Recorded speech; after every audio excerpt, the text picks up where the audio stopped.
Uma outra coisa que precisamos alcançar para estarmos nesse grupo que vai pregar o Evangelho do alto clamor é estar disposto a ser guiado pelo Espírito Santo.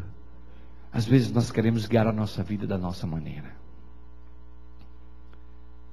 Eu me lembro de uma vez que eu era departamental de jovens. Eu já contei essa aqui também, mas eu vou contar de novo. Eu era departamental de jovens da Missão Nordeste. E eu me lembro de uma manhã que eu estava na sala e bateram na porta. E abriu a porta. Eu falei, quem é? Ela falou, sou eu, pastor. Ela é telefonista do PBX da missão. Ela estava sempre lá na entrada, sorridente. Uma moça bonita, sorridente e tal. Ela disse, eu posso falar com o senhor? Era o departamental de jovens. Eu falei, posso, jovem, pode entrar. Ela disse, pastor, eu estou numa angústia muito grande.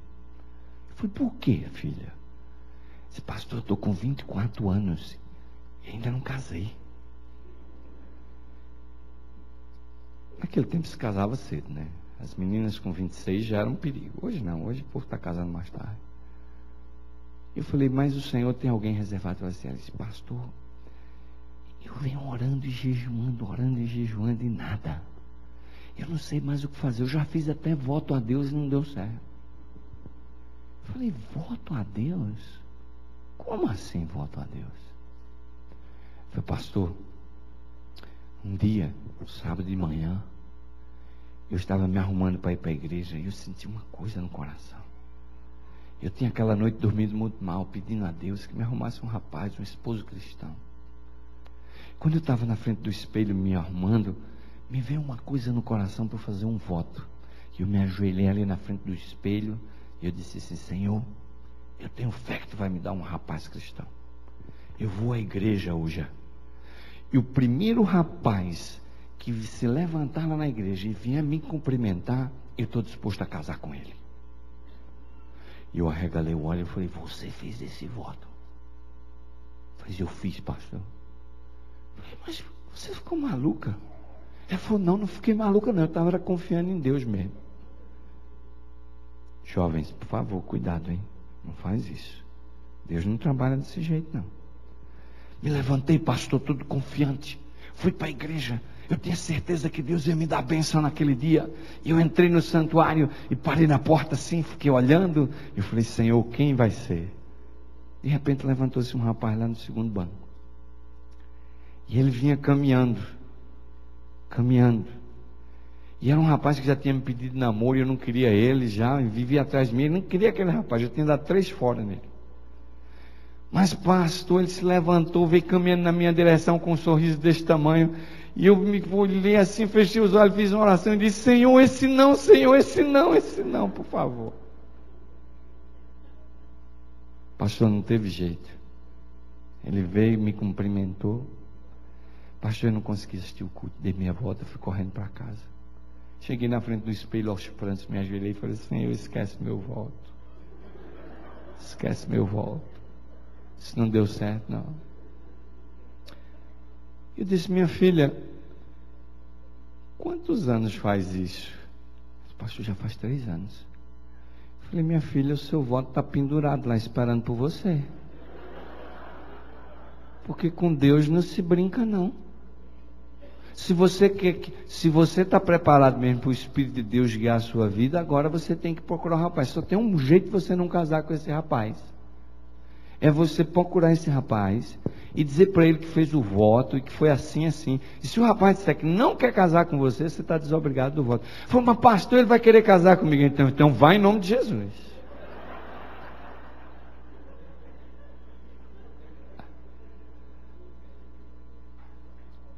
E ela foi, jovens. Sabe, meus jovens, não façam esse tipo de voto com Deus. Deus não opera desse jeito. Deus quer encher você do Espírito dele, te dar sabedoria, e ele vai te colocar a pessoa certa na hora certa. Você não precisa fazer isso, não. Deus não opera desse jeito. Mas ela foi lá, e depois eu tive o privilégio. E não fiz o casamento porque era o presidente da missão que ia fazer o casamento. Eu só fiz a oração, né?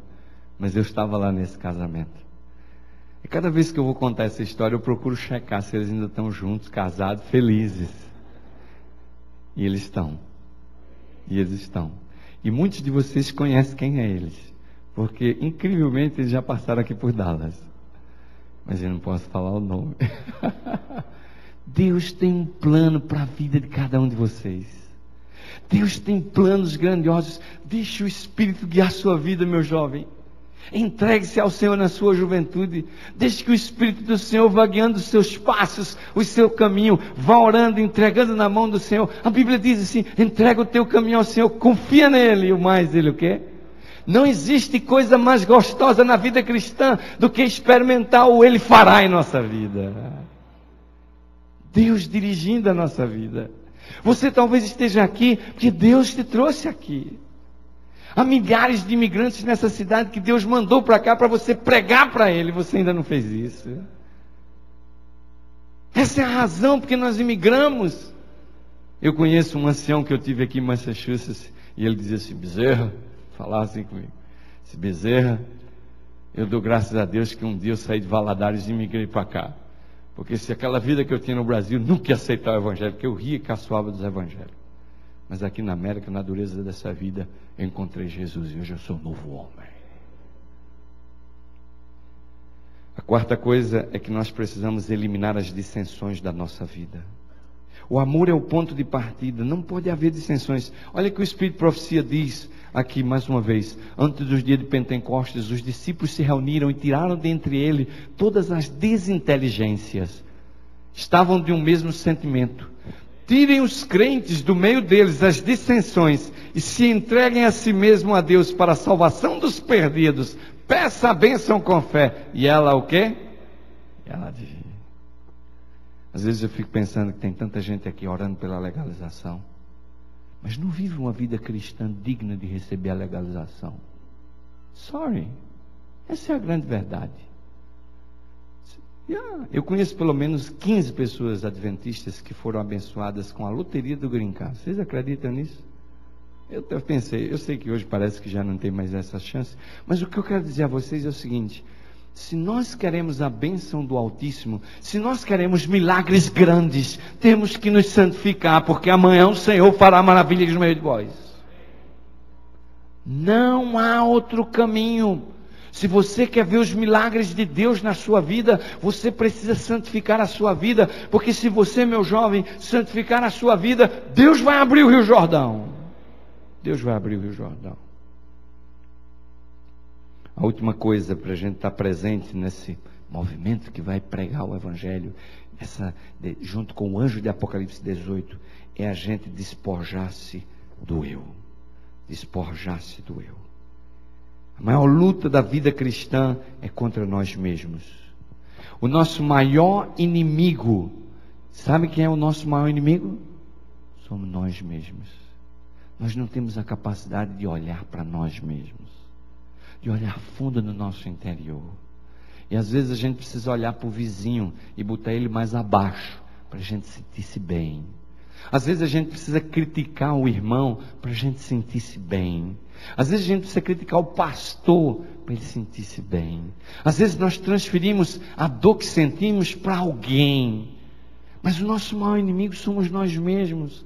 Quando aprendermos e tivermos a capacidade de olhar para o nosso interior e permitir que Deus opere na nossa vida, que o poder dele seja derramado, nós vamos ver os milagres de Deus transformando a nossa vida. Sabem, meus queridos, olhem o que diz a serva do Senhor. E com esse último texto, eu gostaria... Aliás, eu tenho mais dois. Esse mais um. Próximo texto. Quando uma pessoa está interiormente vazia do próprio eu, quando todo falso Deus é expulso da alma, o vazio é preenchido com a comunicação do Espírito de quem? Amém? Quando o eu é tirado do coração, a comunicação com o Espírito de Cristo é conectada. Essa é a razão porque muitas vezes nós oramos e nos ajoelhamos e falamos com Deus e Deus não responde a oração. Olha, meu jovem, eu vou dizer uma coisa a vocês. Quando o Filho de Deus cambaleava pelo Getsemane, tombando, suando gotas de sangue, clamando ao Pai para passar o cálice, fazendo uma oração agonizante, clamando ao Pai, qual foi a resposta do Pai? Qual foi? O silêncio. O silêncio. Quando o Pai fica em silêncio, Ele está dizendo assim: filho,